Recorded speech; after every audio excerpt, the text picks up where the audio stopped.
இருந்தார்கள். இன்னைக்கு இருக்கிற இஸ்ரவேல் தேசம் அப்படிப்பட்ட ஒரு தேசம். அந்த தேசத்தை நம்ம ஜஸ்ட் கவனிக்க வேண்டும்.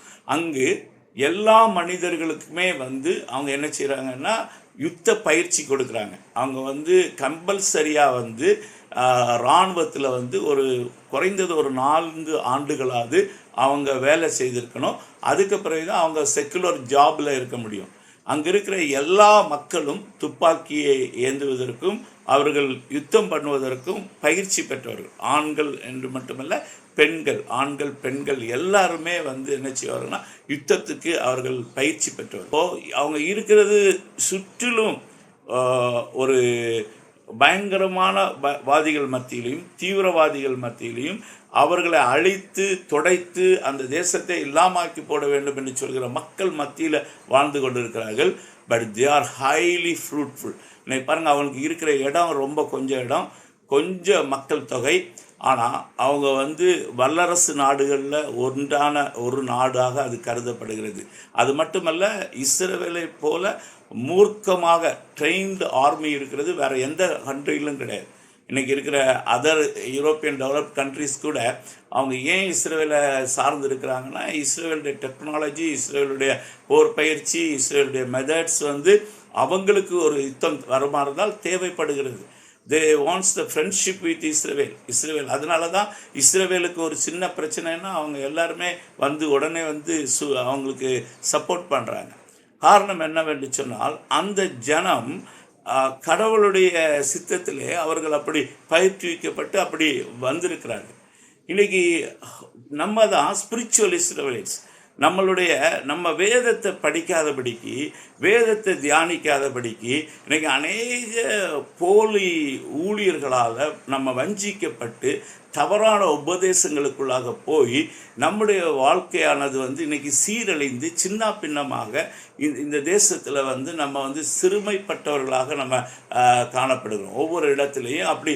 ஏன்னு சொன்னால், இந்த தேவ ஜனம் இங்கே இருந்து என்ன செய்ய வேண்டுமோ அதை செய்வதற்கு பதிலாக இங்கிருந்து எஸ்கேப் ஆகி பரலோகத்துக்கு போயிடணும் அப்படின்ற நோக்கத்தில் பிரசங்கிக்கக்கூடிய அநேக ஊழியர்கள் ஜனங்களை மொத்தமாக என்ன செய்து விட்டார்கள் என்றால், பலனற்றவர்களாக, சக்தியற்றவர்களாக, அவர்கள் ஒரு பராக்கிரமசாலிகளாக, அவர்கள் பெருகுகிறவர்களாக, வர்த்திக்கிறவர்களாக, பூமியை கீழ்ப்படுத்துகிறவர்களாக இல்லாதபடிக்கு, தேவ சித்தத்தை செய்ய விடாதபடிக்கு சிறகுகளை ஒடித்து போட்டு அடிமைப்படுத்தி அந்த அடிமை ஜனங்களிடத்திலிருந்து சுரண்டி வாழக்கூடிய ஏராளமான ஊழியர்கள் இன்றைக்கு கள்ள போதகர்களாக, கள்ள அப்போஸ்தலர்களாக, கள்ள தீர்க்கதரிசிகளாக எழும்பி தேவ ஜனத்தை கீழ்ப்படுத்தி நாசம் பண்ணி இருக்கிறதை தேவனுடைய சபையில் நம்ம பார்த்து கொண்டே இருக்கிற அளவுக்கு ஆண்டவர் பரலோகத்தை பூமிக்கு கொண்டு வர விரும்பினாரே தவிர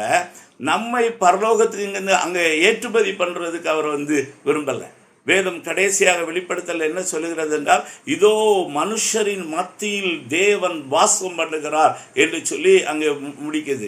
இதோ புதிய எருசலேமை கண்டேன், அது மணவாட்டி தன் மணவாளனுக்காக தன்னை ஆயத்தம் பண்ணினவளைப் போல அலங்கரிக்கப்பட்டதாக இருந்தது. அது மேலிருந்து கீழே பூமிக்கு இறங்கி வருகிறதா இருக்கிறது என்று சொல்லி அங்கே சொல்லப்பட்டதை நம்ம பார்க்கிறோம். God wants to bring the heaven into the earth. அதனால தான் தேவகுமாரனாகிய இயேசு பரலோகத்திலிருந்து பூமிக்கு வந்தார். ஆண்டவர் பூமியை மனுஷனத்திலே கொடுத்தது நோக்கம் என்னவென்று சொன்னால், மனுஷன் என்னுடைய சித்தத்தை இந்த பூமியிலே செய்வான் என்று சொல்லி. ஆனால் இங்கு இருக்கிற தேவ ஜனங்கள் வறுமையில், வியாதியில், கடன் தொல்லையில், பலவிதமான மனக்குழப்பங்களில், சமாதானம் இல்லாமல், குடும்பத்தில் அன்பு இல்லாமல், ஐக்கியம் இல்லாமல், ஒருமனம் இல்லாமல், சபைகளுக்குள்ளே ஒருமனம் இல்லாமல், ஐக்கியம் இல்லாமல், அன்பு இல்லாமல், பிரிந்து உடைந்து நசுக்கப்பட்டு நொறுக்கப்பட்டு கேவலமான நிலைமையில போய் பிச்சை எடுக்கிறது போல அழுகிறதும் புலம்புகிறதும் கண்ணீர் விடுகிறதும் கதறுகிறதும் தேசத்தை நோக்கி, அதிகாரிகளை நோக்கி, அரசாங்கத்திலிருந்து எங்களுக்கு ஏதாவது உதவி கிடைக்கதா என்று அரசாங்கத்தை நோக்கி பார்க்குற மாதிரி ஒரு எளிமையான நிலைமையில, மிகவும் மோசமான நிலைமையில இன்றைக்கு இருக்கிற ஊழியர்களால் தேவ ஜனங்கள் மாற்றப்பட்டு இருக்கிறார்கள். தேவ ஜனங்கள் அப்படிப்பட்டவர்கள் அல்ல. நீங்கள் வேதத்தை படித்து பாருங்கள். இன்றைக்கு இருக்கிற இஸ்ரவேல் ஜனத்தை பார்த்து பாருங்கள். இஸ்ரவேல் தேசம் ஒரு சிறு தேசம். செய்வோம், இப்படி தான் பண்ணுவோம், they are ruling the whole world. இப்போ உலகம் முழுவதும் தலைவர்கள் கூடி கூடி பேசுகிறாங்க. என்ன செய்ய முடியும் இந்த இவர்களை நம்ம எப்படி தடுக்க முடியும், எப்படி நிறுத்த முடியும்? அவங்க என்ன செய்யலை.